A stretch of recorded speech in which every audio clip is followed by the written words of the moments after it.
Trump avalikustas pommuudise, mida Iraan kõige rohkem kartis. Sõda võib õhurünnakutest üle minna režiimi territooriumile esmaspäeval 2026 aasta 18. mail.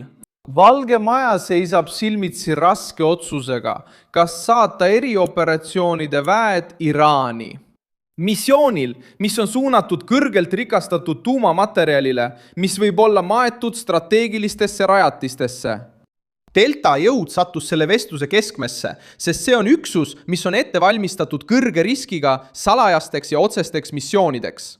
Ja lihtsalt meenutuseks, see on seesama Delta jõud, mis tabas Nicolas Maduro Caracases 3. jaanuaril 2026. Kui Ameerika eriüksused sisenesid Venezuelas, kõrvaldasid nad diktaatori võimult ja viisid ta vastutusele võtmiseks ära. Ameerika Ühendriikides ei räägi Trump tavalisest diplomaatilisest survest, vaid väeüksusest, mida on juba kasutatud vaenlase juhi mõjutamiseks tema enda territooriumil. Ma räägin sulle sellest kõigest kohe, aga praegu tahad sa kindlasti kanalile tellijaks hakata, et olla hästi informeeritud. Reaalajas info parima ajakirjandusliku kvaliteediga. Juba tuntud oma usaldusväärsuse poolest on Milson Alvese nimi selline märk, mis näitab, et Trump ei esita Teheranile lihtsalt ähvardusi. Ta paneb lauale piiratud, täpse ja kindla sihtmärgiga sissetungi, et takistada Iraani režiimil tuumamaterjali taastamist või peitmist. Ja olukord muutus tõsisemaks pärast seda, kui New York Timesi poolt viidatud allikate kaudu avaldatud teave näitas, et Ameerika Ühendriigid ja Iisrael valmistuvad võimalikuks rünnakute jätkamiseks Iraani vastu juba sel nädalal.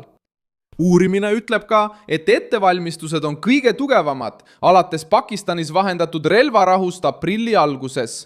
Samal ajal kinnitas kaitseminister Pete Hegseth, et Washingtonil on vajadusel olemas plaan olukorra eskaleerimiseks. Trump tegi samuti selgeks, et Iraani režiim olevat keeldunud varasemaid kokkuleppeid tunnustamast ning rikastatud uraan peab Teherani käest ära minema. Kõige plahvatusohtlikum osa on võimalus siseneda maismaad mööda. Arutatud missioon ei oleks olnud ulatuslik sissetung kogu Iraani hõivamiseks, vaid erioperatsioon, mille eesmärk oleks jõuda tundlikes piirkondades maa alla peidetud tuumamaterjalini, kusjuures sõjaline toetus ümbritseks tegevust selle kaitsmiseks. Just sellepärast tulebki jutuks Delta üksuse nimi. See üksus ei astu areenile sümboolsete žestide pärast, vaid tegutseb siis, kui Ameerika valitsus peab sihtmärki kriitiliseks. Aeg on napp ja risk lasta vaenlasel tegutseda on suurem kui operatsiooni enda risk.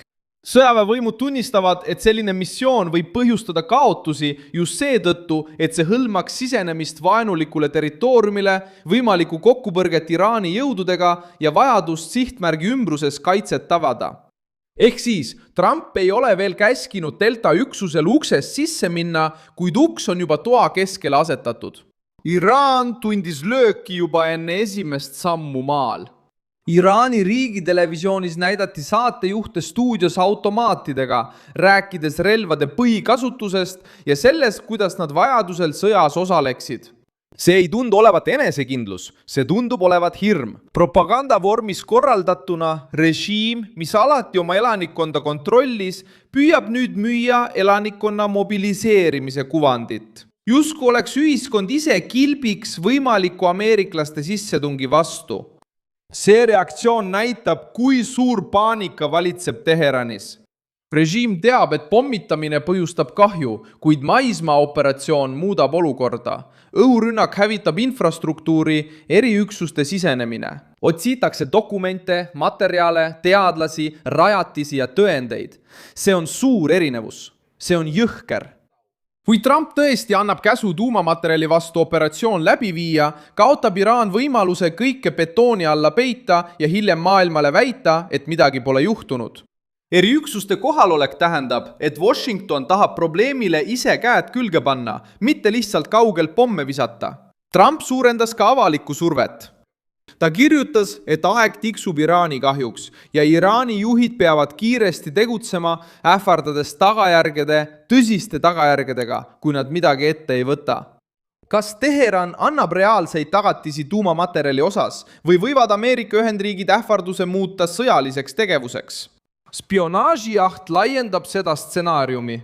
FBI pakub $200,000 teabe eest, mis viib Monika Witti, endise Ameerika Ühendriikide õhujõudude vastuluure spetsialisti tabamiseni ja süüdimõistmiseni. Teda süüdistatakse Iraani deserteerimises ja riigikaitseandmete režiimile üleandmises. Ta esitati süüdistus 2019. aastal ja ta on endiselt põgenik. See juhtum on tõsine, sest see hõlmab Ameerika saladusi, luurevõrke ja võimalikku otsest abi Iraani vaenlasele.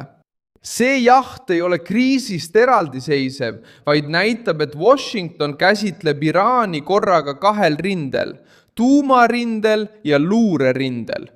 Oma poolt survestab Trump, et materjal eemaldataks või neutraliseeritaks. Teiselt poolt püüab FBI tabada isikut, keda süüdistatakse tundlike andmete edastamises režiimile.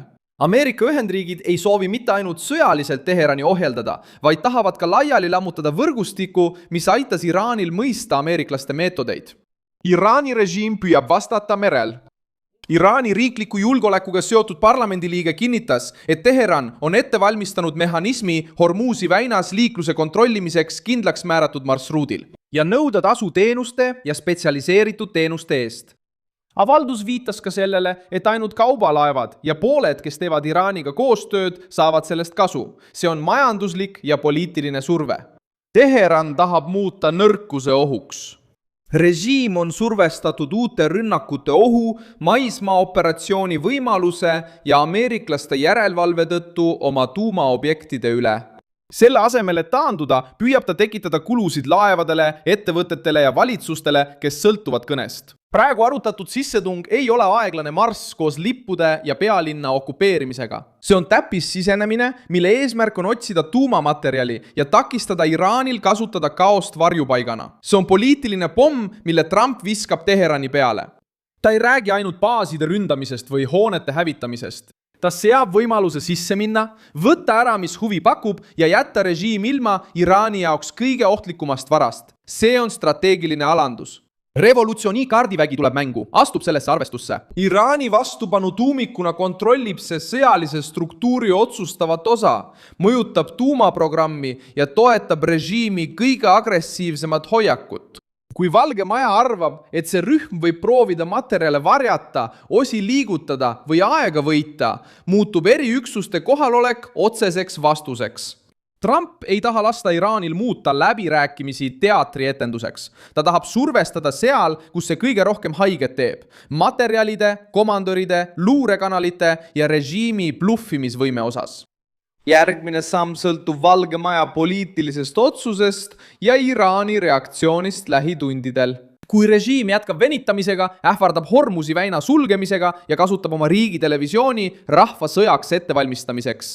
Maismaaoperatsiooni võimalus muutub tõenäolisemaks. Delta-üksus selles stsenaariumis ei esine. See ilmub mängu juhuslikult, sest kannatus on otsas, usaldamatus on plahvatanud ja Washington käsitleb nüüd Iraani tuumaprogrammi teisiti. Sihtmärk, mida tuleb tabada, mitte ainult hukka mõista oma kõnes. Mina olen Milson Alves, rahvusvaheliste suhete asjatundja ja minu eesmärk on hoida sind iga päev tõega hästi kursis. Uudiste lingid on video kirjelduses. Pane sellele videole like, telli kanal ja vaata lõpus kommentaare, et kogukonnas veel aktiivsemalt kaasa lüüa. Milson Alves, aamen!